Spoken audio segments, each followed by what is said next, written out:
We are used to using all these stock reverbs and delays and modulation plugins.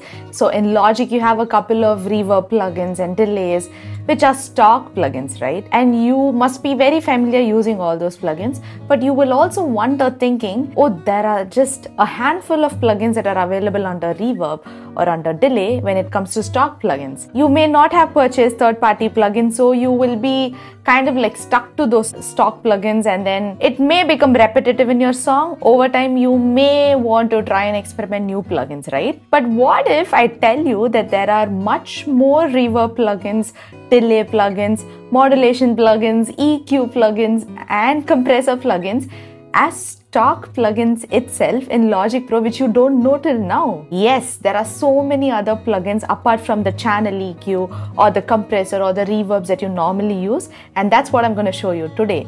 We're going to look at a whole bunch of plugins that are under a particular category which you never even looked at up until this point maybe. So before we get into that, if you're new here, hi, I'm Florina Jain, otherwise known as Flow of Music, and I do music production related tutorials. So if that's something that is exciting for you, don't forget to subscribe and like this video. So here's how it's gonna work. I have this vocal loop that I've uploaded over here, and I'm gonna show you a bunch of different stock plugins for EQ, compressor, reverb, delay, etc. that you can use for your tracks. Don't you know it, baby? You go to Audio Effects. All this while you will be entering into this or reverb or delay, modulation. But now you're going to enter into amps and pedals. You might be wondering why we're entering into amps and pedals right now for a vocal track, because usually amps and pedals are, kind of like associated with guitars, right? You put like pedal board for guitars and do your stuff on that. Just listen to this. You're going to add this pedal board on a vocal track. You won't believe the kind of effects this pedal board has. Just go on top and look at this. You have EQ, you have compressors, you have reverb, you have delay, you have modulation, and you have so much more. So you probably would have never thought of using amps on a vocal track, right? So unless you're a guitarist, you maybe wouldn't have gone to that section. So let's just experiment a few of these plugins. Let's first move on to pitch, because that's a bit exciting. And let's upload classic octave. So this is without this particular pedal board. Don't you know it, baby? Now watch what it sounds like. Don't you know it, baby? Did you see that? There's another lower octave added, and you can literally control that volume and all those stuff. Let's go ahead and keep experimenting. So I'm just going to remove this. So you just drag and put it this side. We'll go inside pitch and let's do double octave. Don't you know it, baby? I just quickly added another vocal track because that loop had a little bit of breaks. I don't know why that was happening though. Na, na, na. I mean, if you think of putting like an extra layer to your vocal track, and for someone who can't hit that kind of a low pitch, you can actually try doing stuff like this to just make the vocal sound thick, give it another extra boost in terms of layering and all those stuff. And let's experiment even more. Let's enter into modulation. So under modulation, let's move on to chorus, because we would have used a normal chorus plugin, which is in stock Logic, which is a straightforward plugin. Now let's try this. Let's try pop chorus. Na, na, na. This is without. Na, na, na. Na, na. So it sounds much more wider, right? It's not at one place. It's not in the center anymore. Let's move on to chorus itself, but let's try a rich chorus. Na, na, na. Oh, na, na, na. Okay, it sounds a little bit fluttery on this one. We will try classic chorus. Na, na, na. This sounds better. It sounds more natural in a way. Let's try subtle chorus. Na, na, na. Again, good. So that's about it. That's like you have modulation inside. There's a whole lot of modulation, not just chorus. You have flanger, phaser, all these stuff that you can experiment. Now let's go and try EQ. So we'll get into EQ and let's look at body builder. So this is like a graphic EQ which we used in the normal EQ itself. So if you go to EQ, you have this vintage EQ collection and vintage graphic EQ, something similar to that. So this is going to apply EQ changes. Let's change it about. Na, na, na. Oh, na, na, na. Ooh, na, na, na. Oh, na, na, na. You do hear the difference, right? When I turn it off and turn it on. It sounds pretty cool, actually. Those are like different presets that you have. Slight sparkle.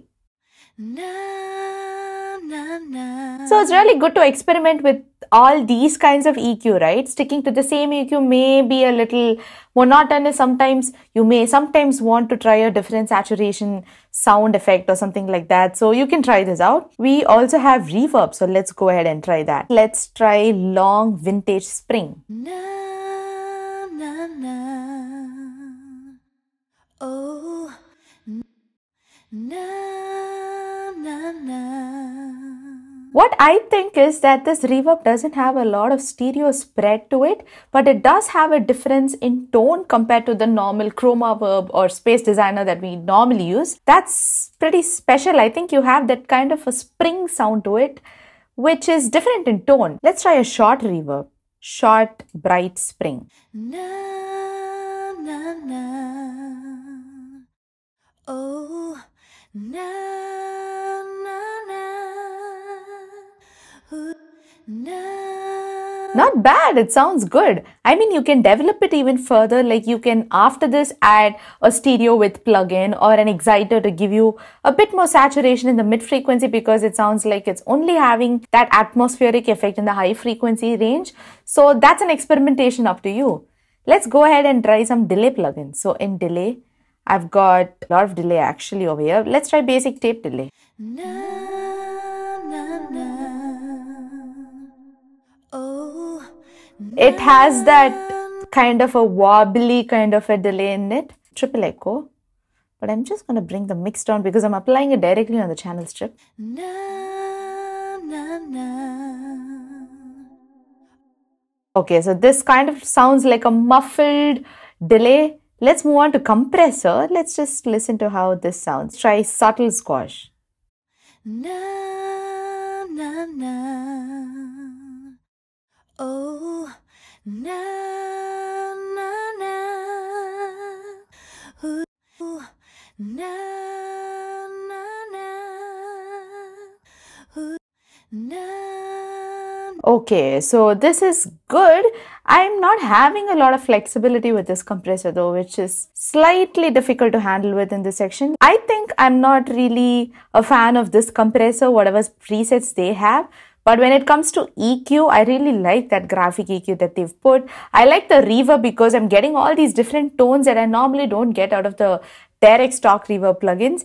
Delay, that's a little bit of experimentation. I like them, but they cannot be used everywhere on all the tracks. There is scope for that. So I can experiment it with a kind of like an echo and electric guitar kind of stuff for lo-fi tracks, or sometimes for a synthesizer playing in the background, which can have a little bit of echo on it, stuff like that. So I can imagine putting that. Maybe not the compressor, because I'm finding it difficult to get the right sound because it just has like a fewer options for attack and fewer options for stuff like that.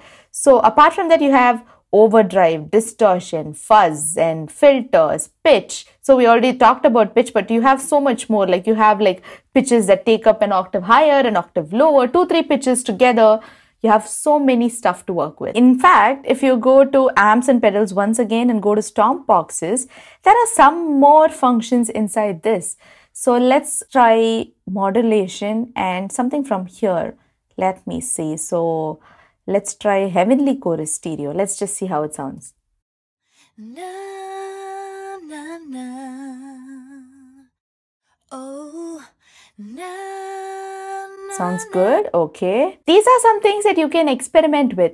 You no longer are confined to only this EQ or these reverbs. You just have another new category itself which can give you much more unique sounds, right? So it's going to be exciting to work with all these things. When you try them on your track, you get new ideas. Sometimes when you just try working with your same old plugins that you constantly keep overusing for all the projects, your sound is going to become similar. You're not going to have any unique sounds to it, right? So sometimes you need to experiment with sounds that have different tones, that have different texture, that doesn't give you that normal kind of effect that you always do.